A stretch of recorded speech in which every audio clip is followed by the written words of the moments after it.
Alright, let's carry on and find yet another way to break into our target. Let's have another look at our list of favorite tools.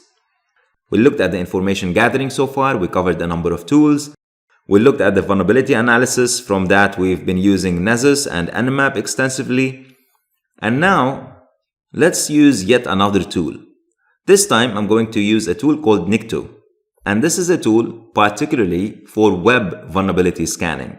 What that means is that it scans websites and tries to find any possible vulnerabilities in these websites. We know we can use this tool because we have detected more than one web service running on our target. And if I run the tool as is, I get an error message saying no host specified. So I need to be able to use some particular options to make the tool run correctly. And as you can see from the output, to specify a host, I have to say -host and the IP address of my target. Now here's the thing. Like I said, there are more than one web server running on this target machine. There's one on port 80, which is an Apache server, and there's another one on port 8180, which is an Apache Tomcat server. So I'm going to go with the Apache Tomcat server on port 8180. Because it's a non-standard port, I'm gonna have to specify to Nikto what port I'm targeting. If I do not do the -p option and I tell it what port to attack or what port to scan, I will end up scanning port 80 by default.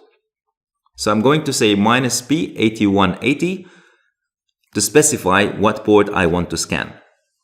Nikto starts running, and as usual, it's going to take a bit of a time, so I'm going to speed things up a little bit with the recording.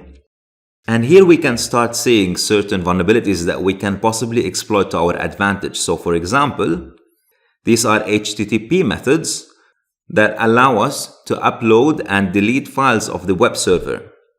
If you do not know what HTTP methods are, go back to the Web Application Security Fundamentals course. It's a free course for everybody to access. But what I'm more interested in is another vulnerability that affects Tomcat servers in particular. And that's a vulnerability that can give me remote command execution. However, for that to work, I need to be able to log in first into the server. So I need valid usernames and passwords. And lucky for me, Nikto has identified that this particular server, this particular Tomcat server, uses the default username and password, which are Tomcat. Let me go and verify this manually and make sure that I can actually log into the manager interface. So I'll open my browser. I'll put the IP address, :8180. Again, I have here to specify the port number that I'm connecting to, because by default, the web browser will connect to either port 80 or port 443. But because this server is on a non-standard port, I have to tell my browser what port to connect to. And this is the link to the Tomcat manager. Let me try the username and password, which are Tomcat. And I'm in. Perfect. So now I've logged in to the manager interface. So that might allow me to deface the website, to upload some content, and so on. We can do this manually ourselves, create certain packages to upload, or we can use Metasploit, which has a module that can allow us to exploit this in a much easier, faster way. So in Metasploit, I'm going to search for Tomcat. And you see here two options. The Tomcat Manager Deploy and the Tomcat Manager Upload.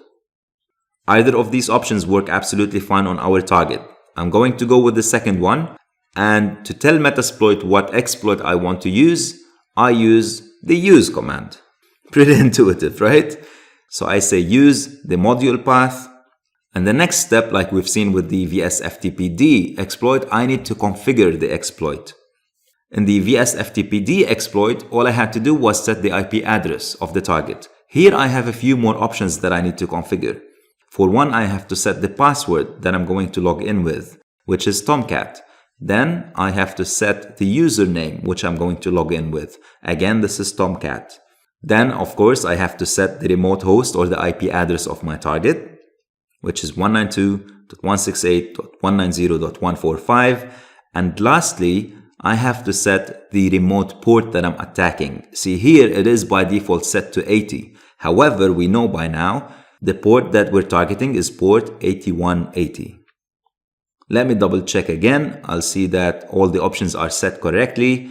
And now all I have to do is run the exploit. And here we go.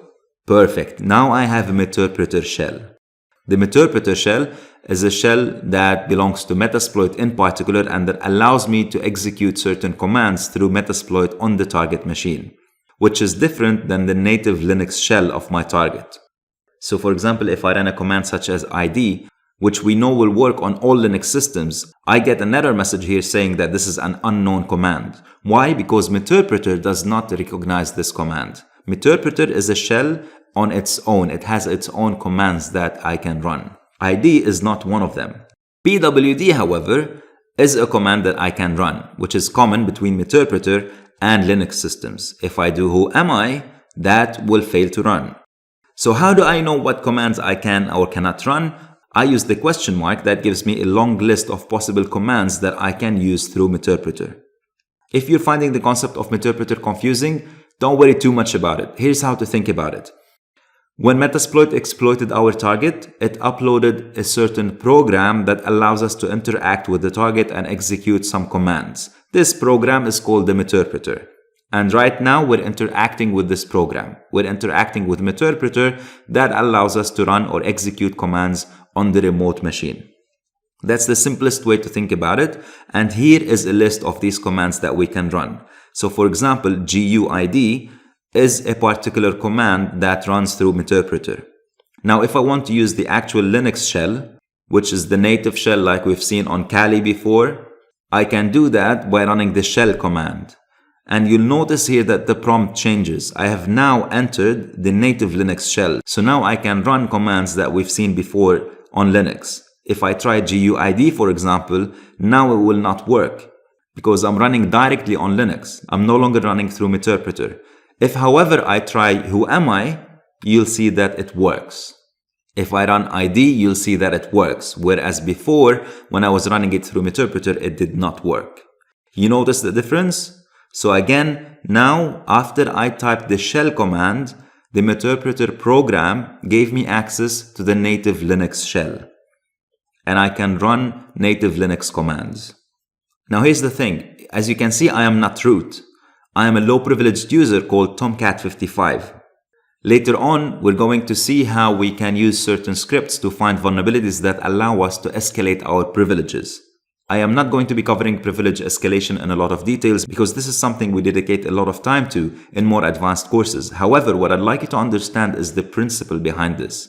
We do not always get root access when we exploit a target. Actually, we often do not get root access. It's more often that we get in with a low-privileged user.